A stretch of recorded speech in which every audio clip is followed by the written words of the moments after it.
नमस्कार दोस्तों, भारत के भूगोल की सीरीज में हम लोग भारत में खनिज संसाधन का अध्ययन कर रहे हैं। भारत में खनिज संसाधन की आज की जो क्लास है 7वीं क्लास है। धात्विक खनिज की आज की जो क्लास है ये आखिरी क्लास होगी।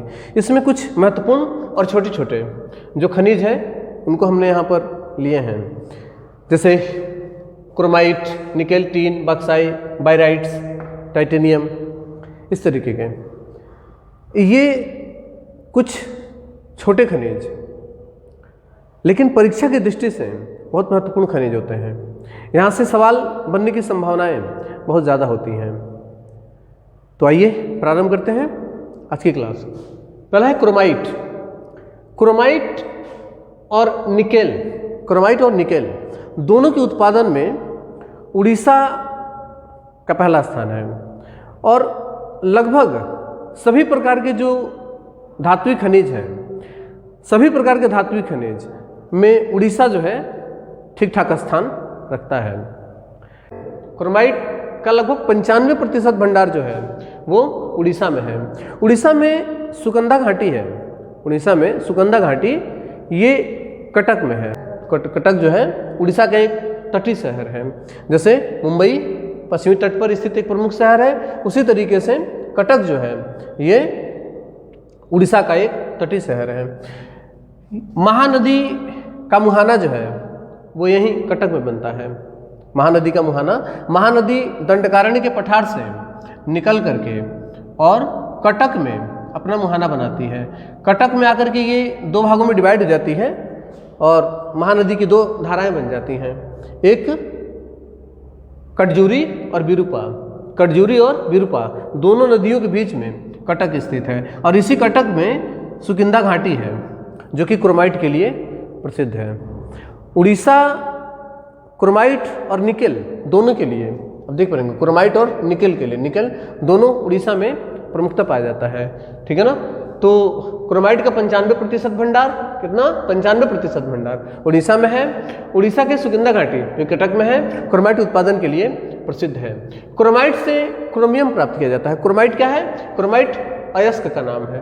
क्रोमाइट अयस्क का नाम है जिससे क्या प्राप्त किया जाता है?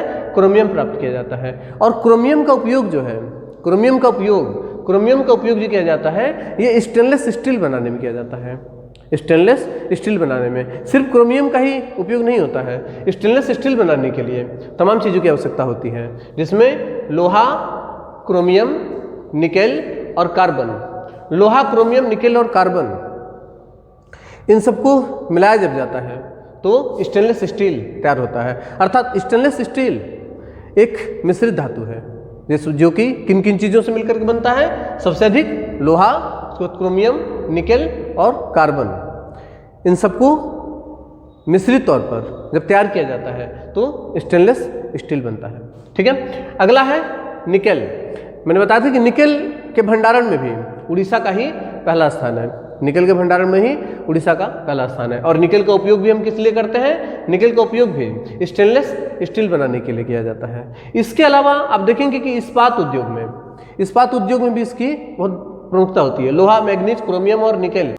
क्रोमियम और निकेल का उपयोग जो है ये स्टेनलेस स्टील और स्टील अर्थात इस्पात दोनों बनाने में किया जाता है।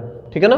बस कार्बन इसमें और जोड़ दिया जाएगा, अर्थात जो स्टील बनाया जा रहा है लोहा, मैग्नीज, क्रोमियम, निकेल, इसमें कार्बन और जोड़ दिया जाएगा और मैग्नीज हटा दिया जाएगा तो स्टेनलेस स्टील बन जाएगा। ठीक है ना। और लोहा, क्रोमियम, निकेल, कार्बन अगर मिलाया जाता है तो उससे स्टेनलेस स्टील तैयार होता है। तो निकेल का उपयोग भी इसी में किया जाता है। उड़ीसा इसके उत्पादन में पहला स्थान रखता है। ठीक है ना। अगला है टीन। भारत में टीन नहीं होता है, बहुत कम मात्रा में होता है। सिर्फ एक राज्य छत्तीसगढ़, भारत के सिर्फ छत्तीसगढ़ में ही टीन उत्पादित होता है। तो टीन के मामले में आप याद रखेंगे सिर्फ छत्तीसगढ़ में ही छत्तीसगढ़ में एक यहाँ पर पठार है। छत्तीसगढ़ में यहाँ पर पठार है और नाम है दंडकारण्य का पठार। ठीक है ना। यह दंडकारण्य का पठार पूरा छत्तीसगढ़ में, दंडकारण्य के पठार का जो विस्तार हुआ है छत्तीसगढ़ और उड़ीसा में हुआ है। छत्तीसगढ़ और उड़ीसा में। तो छत्तीसगढ़ वाला जो क्षेत्र है, छत्तीसगढ़ का क्षेत्र जो है उसे बस्तर का पठार कहा जाता है। छत्तीसगढ़ में बस्तर जिला लगता है तो बस्तर का पठार है छत्तीसगढ़ में। और इसी बस्तर के पठार पर टीन का भंडार है। जो क्षेत्र बनता है बस्तर के पठार का, बस्तर जिला का, तो बस्तर जिला बस्तर के पठार पर स्थित, उसी से नाम पड़ा है बस्तर जिला। तो ये जो क्षेत्र है बस्तर जिला का, ये मुख्यतः ये क्षेत्र है, ये भारत में टीन उत्पादित करने वाला एकमात्र स्थान है। अर्थात भारत में टीन जो है वो बस्तर का पठार, दंडकारण्य के पठार का ही छत्तीसगढ़ वाला, दंडकारण्य के पठार का छत्तीसगढ़ वाला जो हिस्सा है उसे बस्तर का पठार कहा जाता है। और बस्तर का पठार भारत में टीन उत्पादित करने वाला एकमात्र स्थान है। ठीक है, टीन, भारत में टीन का उत्पादन मात्र छत्तीसगढ़ के बस्तर जिले में होता है, सिर्फ एक ही जिला है।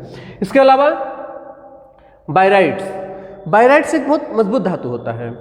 बायराइट्स एक बहुत मजबूत धातु होता है। जहाँ पर भी ड्रिलिंग का काम किया जाता है, तो आप देखेंगे ड्रिल की जो उसकी जो बीट होती है, किसी भी ड्रिलिंग मशीन में एक लोहे का रॉड होता है जिससे ड्रिल की जाती है। तो उस ड्रिल के अर्थात जो बीट बनती है, बीट का जो नोक बनता है, बीट के यहाँ पर एक नोक सा लगा हुआ होता है, ठीक है ना, नोक सा लगा हुआ होता है। तो ये जो नोक बन रही है ये मुख्यतः बायराइट्स का होता है, ये बहुत मजबूत होता है, लोहे से कई गुना मजबूत धातु होता है ये, ठीक है ना। तो मजबूत भी होता है और ये भारी भी होता है। तो ये काफ़ी मजबूत धातुओं के अंतर्गत आता है जिससे हम ड्रिलिंग का काम करते हैं, ठीक है ना। तो बायराइट्स जो है, बायराइट्स एक मजबूत धातु, इसका भी जो भंडारण है, इसका 95% भंडारण आंध्र प्रदेश के कुड़प्पा जिले में, ये आंध्र प्रदेश है, आंध्र प्रदेश का जो कुड़प्पा है, कुड़प्पा में मंगमपेट है। ये मंगमपेट भंडार एक क्षेत्र बनता है, मंगमपेट कुड़प्पा जिले के अंतर्गत आंध्र प्रदेश में। यहाँ पर विश्व का सबसे बड़ा बायराइट्स भंडारण क्षेत्र बनता है। विश्व का सबसे बड़ा बायराइट्स भंडारण क्षेत्र कहाँ पर है? कुड़प्पा जिले के मंगमपेट में, आंध्र प्रदेश के कुड़प्पा जिले के मंगमपेट में बायराइट्स का सबसे बड़ा भंडार है, भारत की दृष्टि से भी और विश्व की दृष्टि से भी इसी का पहला स्थान आता है, ठीक है ना, बायराइट्स उत्पादन में भी। इसके अलावा टाइटेनियम भी एक बहुत मजबूत धातु है और मजबूत होने के साथ साथ हल्की धातु भी है। बायराइट्स भी मजबूत धातु है लेकिन ये भारी धातु है, लेकिन टाइटेनियम एक मजबूत धातु है और मजबूत धातु होने के साथ साथ ये हल्की धातु भी है। इसी वजह से जो भी उड़ने वाली चीज़ें हैं, जैसे प्लेन, जैसे कि अंतरिक्ष शटल, अंतरिक्षयान जो होते हैं, जैसे उपग्रह, इस तरीके की जो भी चीज़ें हैं जो अंतरिक्ष में उड़ती हैं, तो उन सभी को बनाने में किसका उपयोग किया जाता है? टाइटेनियम का उपयोग किया जाता है। टाइटेनियम की जो खोज है वो ग्रेटर के द्वारा किया गया था। बहुत महत्वपूर्ण सवाल बन सकता है, ठीक है ना। टाइटेनियम की खोज जो है ये 1791 में ग्रेटर के द्वारा किया गया था और इसका जो नाम रखा गया है वो 1795 में ये क्लापराथ के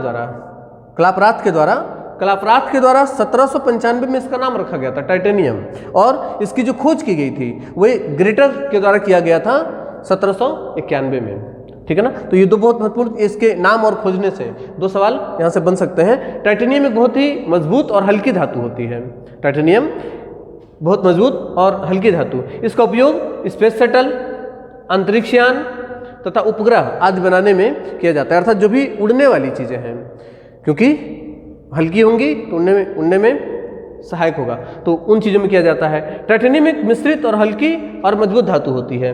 टाइटेनियम के जो प्रमुख अयस्क हैं वो क्या है?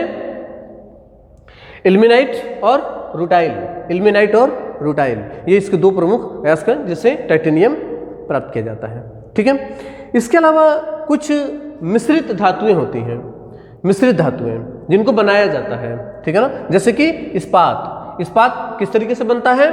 लोहा, मैग्नीज, क्रोमियम और निकेल। लोहा, मैग्नीज, क्रोमियम और निकेल को मिलाने के बाद क्या तैयार होता है? इस्पात तैयार होता है, ठीक है। उसके बाद फेरोमैग्नीज जो है ये लोहा में मैग्नीज मिला करके क्या तैयार होता है? फेरोमैग्नीज। अब देखे होंगे ये टूटने वाला लोहा होता है, ठीक है ना। जैसे कि अधिकतर मशीनों के जो पार्ट होते हैं, ऊपरी की बॉडी होती है, जैसे चारा काटने वाली मशीन, अब देखेंगे चारा काटने वाली मशीन का जो पहिया बनता है, ठीक है ना, वो क्या होता है? फेरोमैग्नीज होता है, टूटने वाला। सामान्यतः उसे बुन्ना भी कहा जाता है, ठीक है ना, बुन्ना।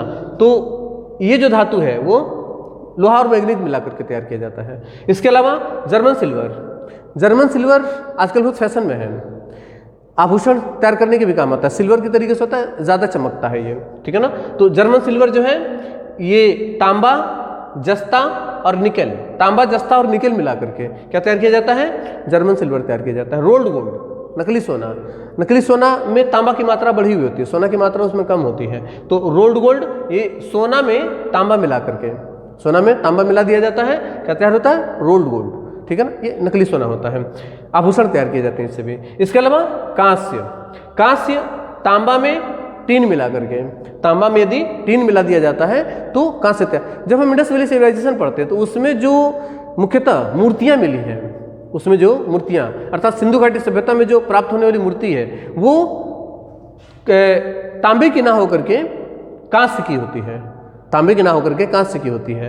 तो वो लोग कांस्य बनाना जानते थे, अर्थात तांबे में टीन मिला करके कांस्य को तैयार किया जाता था, तो वो वही चीज़ है, ठीक है ना। तो इसका उपयोग काफ़ी प्राचीन काल से किया जा रहा है। तांबा चूंकि मनुष्य द्वारा खोजी गई पहली धातु है और उसी में टीन मिला करके कांस्य, जिससे इससे इस टेक्नोलॉजी का जो उपयोग है, इस टेक्निक का जो उपयोग है सिंधु घाटी सभ्यता से, अर्थात तांबे से कांस्य बनाने का जो तरीका है ये प्राचीन काल से, अर्थात सिंधु घाटी सभ्यता में भी इसका उपयोग होता रहा। उसके अलावा पीतल, तांबा में अगर यदि हम जस्ता मिलाते हैं, तांबा में यदि जस्ता मिला दिया जाता है तो वो पीतल हो जाएगा, ठीक है ना। तो पीतल, ये कुछ प्रमुख धातुएं हैं, मिश्रित धातुएं हैं, जैसे इस्पात मिश्रित धातु है, फेरोमैग्नीज मिश्रित धातु है, जर्मन सिल्वर मिश्रित धातु है, रोल्ड गोल्ड, कांस्य, पीतल, ये सभी मिश्रित धातुएं हैं। किस तरीके से बनती हैं इसको आप यहाँ पर इस तरीके से लिख लेंगे। इसके अलावा एक बहुत महत्वपूर्ण जो कई बार परीक्षा में पूछा गया है, इसलिए मैंने इसको यहाँ पर लिख लिया। वैसे ये अधात्विक खनिज है, ठीक है ना। आज हम लोग धात्विक खनिज का की अंतिम क्लास कर रहे हैं, ठीक है ना। कल से हम लोग अधात्विक खनिज करेंगे, ठीक है। तो उसमें एक प्रमुख चीज यहाँ पर, चूंकि यहाँ पर हम लोग मिक्सर पर बात कर रहे थे, इस्पात है, इन चीज़ों से मिलकर के बन रहा है। इसी तरीके से प्लास्टिक ऑफ पेरिस होता है, प्लास्टिक ऑफ पेरिस, पीओपी कहते हैं इसे।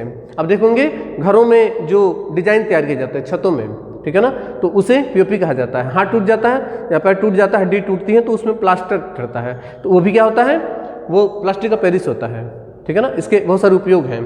तो प्लास्टिक ऑफ पेरिस जो है कैसे बनता है, जिप्सम, चूना और सीमेंट, जिप्सम, चूना और सीमेंट मिला करके पीओपी तैयार किया जाता है, अर्थात प्लास्टिक ऑफ पेरिस तैयार किया जाता है। ये एक अधात्विक खनिज है, ये चूंकि इसमें जिप्सम है अधात्विक खनिज है, चूना है अधात्विक खनिज है, और सीमेंट चूंकि उसकी एक पत्थर होता है उससे बनाया जाता है, तो इन चीज़ों को मिला करके पीओपी यानी कि प्लास्टिक ऑफ पेरिस तैयार किया जाता है, ठीक है ना। तो ये भी एक अधात्विक खनिज है, लेकिन धात्विक खनिज में ये सभी धात्विक खनिज के अंतर्गत आते हैं, ठीक है ना।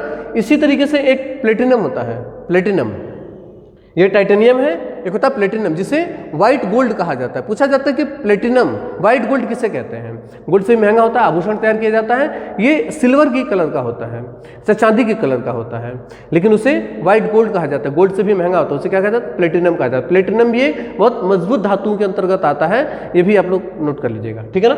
तो ये रहे आपके प्रमुखतः जो धात्विक खनिज है वो आपका यहाँ पर पूरा हो गया। जो भी रह गया था, अर्थात जो भी महत्वपूर्ण रह गए थे वो हमने यहाँ पर करा दिए हैं, आपकी सुविधा के लिए हमने लिख भी दिया है, आप इसको इसी तरीके से नोट कर लीजिएगा। अगली क्लास में हम लोग अधात्विक खनिज पर बात करेंगे। धात्विक खनिज, मैंने बताया था कि धात्विक खनिज सभी जो धात्विक खनिज हैं वो आग्नेय चट्टानों से प्राप्त किए जाते हैं, मुख्यतः धारवाड़ क्रम की चट्टानों से, अर्थात प्रमुखतः वो आग्नेय चट्टानों से प्राप्त किए जा रहे हैं, ठीक है ना। ठीक इसी तरीके से जो अधात्विक खनिज है ये परतदार चट्टान अर्थात अवसादी चट्टानों से प्राप्त किए जाते हैं। अवसादी चट्टानें जो होती हैं उससे हम अधात्विक खनिज प्राप्त करते हैं। तो धात्विक खनिज आज आप लोगों का पूरा हो गया। मैंने धात्विक खनिज, जो भी महत्वपूर्ण धात्विक खनिज हैं, छोटी छोटी क्लासों में एक क्लास में एक धातु, एक क्लास में 1 से 2 धातु ही मैंने कराए हैं। जैसे आज की जो क्लास है इसमें आप देख रहे हो क्रोमाइट, निकल, टीन, बॉक्साइट और जो छोटी छोटी चीज़ें हैं इन पर हमने आज की क्लास में, इसके पहले की जो क्लासेस हुई हैं इसमें हमने प्रत्येक क्लास में अर्थात एक क्लास में 1 या 2 ही धातुएं मैंने कराई हैं। तो धात्विक खनिज आपका यहाँ पर पूरा हो गया। इसके बाद कल की क्लास में हम लोग अधात्विक खनिज जो कि परतदार चट्टानें अर्थात अवसादी चट्टानों से प्राप्त होती है, जैसे कि अभ्रक, जिप्सम, उन पर हम लोग कल की क्लास में प्रमुखता चर्चा करेंगे। उसके बाद हम लोग जो ऊर्जा खनिज है, ऊर्जा खनिज जैसे कि पेट्रोलियम बहुत महत्वपूर्ण है, खनिज में पेट्रोलियम बहुत महत्वपूर्ण होता है। इसके अलावा कोयला, इसके अलावा जो यूरेनियम, थोरियम, जो इस तरीके की खनिज हैं, इन पर हम लोग उसके बाद पुनः चर्चा करेंगे। भारत में खनिज बहुत ही महत्वपूर्ण टॉपिक बनता है भारत के भूगोल की दृष्टि से। ठीक है, मिलते हैं अगली क्लास में, तब तक के लिए नमस्कार, धन्यवाद, जय हिंद।